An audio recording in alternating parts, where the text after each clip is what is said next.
So you're referring still to the continued growth of the BRICs, but I mean, there are sort of roadblocks ahead, aren't there? I mean, with the state of the global economy, can these emerging economies do what's sometimes said for them, and help to pull us all through? Do they still have those glowing prospects despite the challenges around us? What's interesting, I think, about these economies is there's greater and greater south-to-south trade rather than north-to-south trade. So you take Brazil as an example. When President Lula was elected president some 9 years ago or so, the US accounted for about 30% of their trade. Today it's 12%. Their biggest trading partner is China. Now, you referred to these economies as emerging markets. They're not emerging. They've emerged. China is the second biggest market in the world. They are coupled to the Western markets. But if you look at that 12th five-year plan in China, they're looking for consumption to be the principal driver rather than savings, and exports will still have a big role, but they're looking for consumption to take a greater role, as the Indian economy does. Whilst I'd agree with you that the BRICS and Next 11 depend in part for the growth of the US and the growth of Western Europe for its own growth, they are less dependent and less coupled than they were a few years ago. When I went to dinner in Washington recently at the Wall Street Journal, there was a lot of China bashing going on that Monday evening dinner. There were Chinese in the room, businessmen and political officials. And I listened to this with some incredulity because all of us who try and run global companies depend largely for our growth, our delta, the increase in growth, coming from these markets. We shouldn't decry their increasing prosperity. We should try and learn from it, work with it, deal with it, invest in it, and therefore participate in it too. It's wrong to isolate ourselves from it. Sir Martin Sorrell of WPP. Well, the BRIC countries now clearly regard themselves as a distinct economic group. They hold regular meetings discussing everything from bilateral ties to measures to lift the old rich world, Europe and America, from its current malaise. How the world has turned. They've also added a new member to the group. South Africa this year became an honorary guest at meetings, a surprise perhaps, since even Africa's largest economy produces only a fraction of the wealth of any of the other members.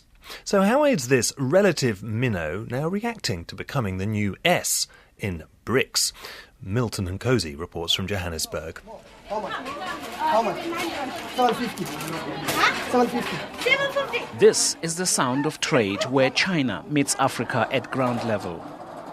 We're in an industrial part of Johannesburg called Fordsburg, and we're in a huge warehouse, appropriately named Dragon City. Everything you can imagine is sold here.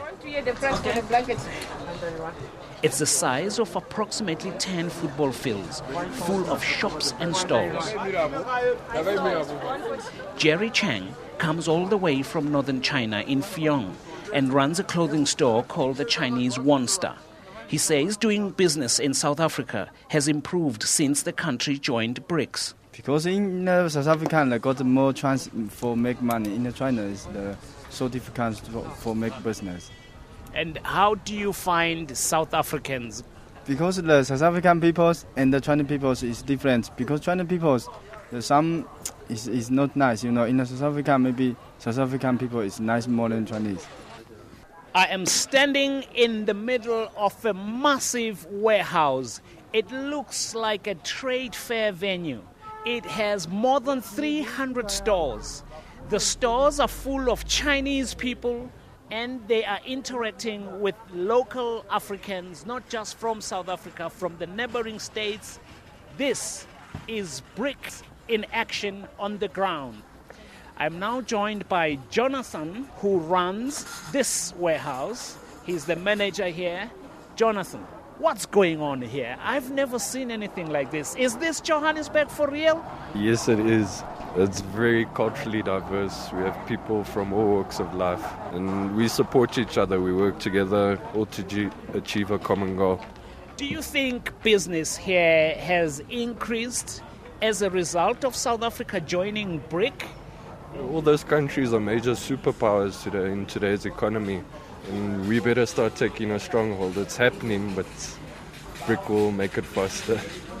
The South African government is so proud of being invited to join BRICS. It often tries to justify why it thinks it deserves to be part of the big boys club of the emerging economies of the world. Here, Minister of Trade and Industry Rob Davis is speaking to financial students at Gibbs University. South Africa is rightly a member of the BRICS. It's a matter of where we are located strategically. South Africa is there as a significant emerging economy in its own right, but we're also there as part of the African continent, which after China and India is the next growth story in the world economy. It's well and good that South Africa's geographical position allows it to join clubs with powerful friends. But is it not too small a partner to be sitting at the top of this table?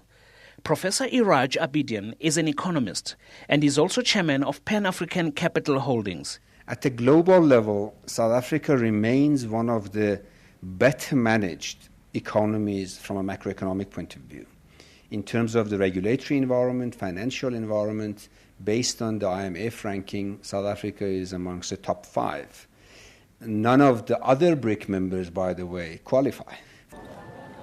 We went to what is probably the richest square mile in Africa. Welcome to Mandela Square, or better known as Sandton City. What do the people here think of South Africa's place in BRICS? We are probably punching way above our own weight, being in part of the BRIC nations. It might be very difficult for South Africa when there's no import tariff, when Indian and Chinese goods will flood South Africa and South African goods will find it difficult to enter Chinese and Indian markets. The Chinese are coming. That used to be the slogan in the 1990s, and now they are here. The question remains, though, why not Nigeria in BRICS?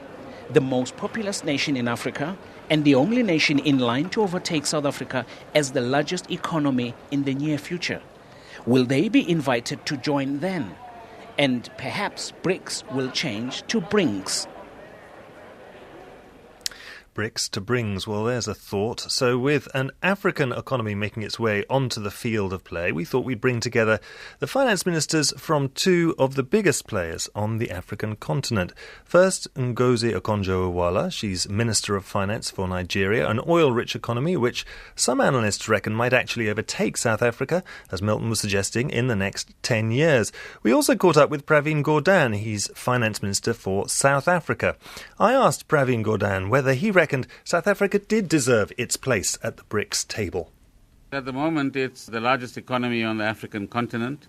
We have a very sound financial system. We have a growing and dynamic economy that, of course, will become more dynamic in the next 5 to 10 years. And we play and make an important contribution to African growth, as does our counterpart in Nigeria as well. Ngozi Okonjo-Iweala, are you feeling a bit left out?